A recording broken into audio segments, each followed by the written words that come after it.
Marco Rubio is undecided about if he is going to run for president in 2024 or possibly 2028, 2032. Who knows what the future holds, Marco Rubio tells us. But he also tells us it's definitely a position that he's obviously interested in, given the fact that he ran in 2016.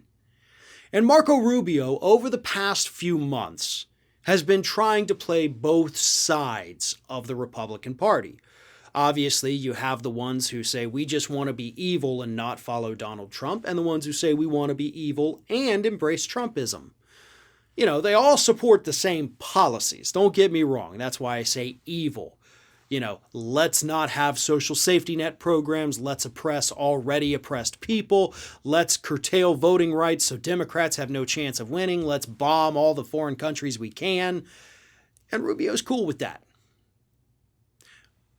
Sometimes. Sometimes he's not. Just depends on which way the wind is blowing that day.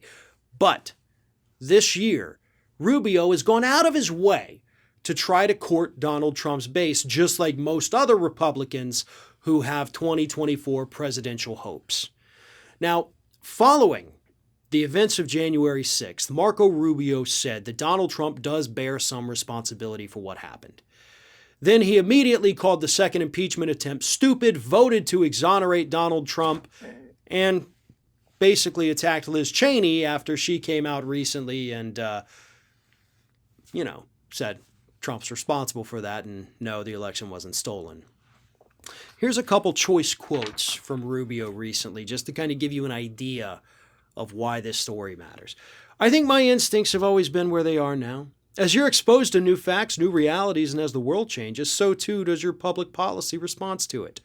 Now, that is what Rubio said in response to Democratic accusations that, hey, you're clearly just blowing in the wind, changing your opinion of the day based on what you think is going to garner you more support, and they're correct. Well, I've run for president once, so clearly I have an interest in that position, and so for me to tell you that I would never run again is silly. But what I can't tell you is I don't know what the world looks like in 2024. I don't know what my life looks like in 2024. I don't know what the party will be looking for in 2024. A lot of that is going to depend on factors I can't predict and, frankly, in many cases, don't control. So that's his way of giving an answer by not actually giving an answer, and that's what Marco Rubio is known for. But let's be honest, Marco Rubio is considered to be a contender for the 2024 presidential primary, and that is why we have to talk about things like this, even though the latest straw polling shows the guy at a strong 1%. 1%! Which is obviously why he has come out and defended Donald Trump, gone after Liz Cheney. He thinks this is going to help him. The problem Marco Rubio has is that he's stupid. And in this piece that I'm talking about here, that kind of sparked this discussion, you had Republicans say that Rubio's a thinker behind the scenes. Oh, you'd be surprised. He'd shock you. No, the guy is a total moron who has no idea what in the hell he's doing. We learned that multiple times, not just with his 2016 presidential bid, but when he was the rising star of the GOP, they picked him to give the response to Obama's State of the Union. The dude panicked, looked like a deer in headlights. He's reaching for his water.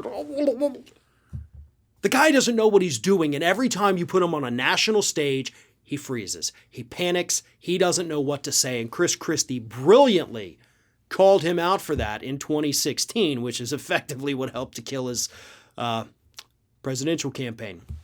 And he hasn't changed. And the reason he does these things, the reason he repeats the same old talking points or he gives non-answers like that one I just read, is because he legitimately doesn't know. Marco Rubio doesn't know what he believes. He doesn't know what he stands for. And he can say that, well, as new information comes in, we change what we think. No, but you're not taking in any information. There's nothing in here, Marco. You're sitting there trying to see which way the wind is blowing and then saying, I believe that today. No, I believe this one. New information. I'm a thinker, I swear to God. No, you're an idiot. And honestly, I hope you do run for president again because it was hilarious last time. But Rubio, before he can even think about running for president in 2024, has a Senate run in 2022 to save his seat.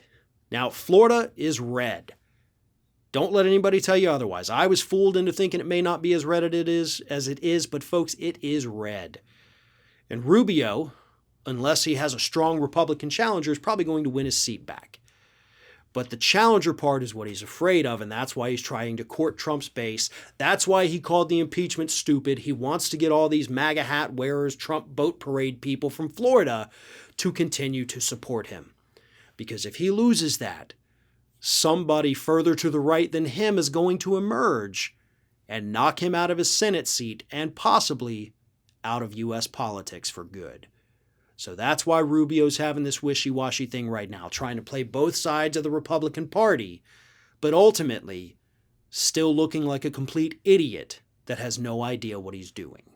Thanks for watching, and if you like what you saw, make sure you subscribe to our YouTube channel for fresh content every single day of the week. Just smash that subscribe button, and of course, don't forget to like, comment, and share the video.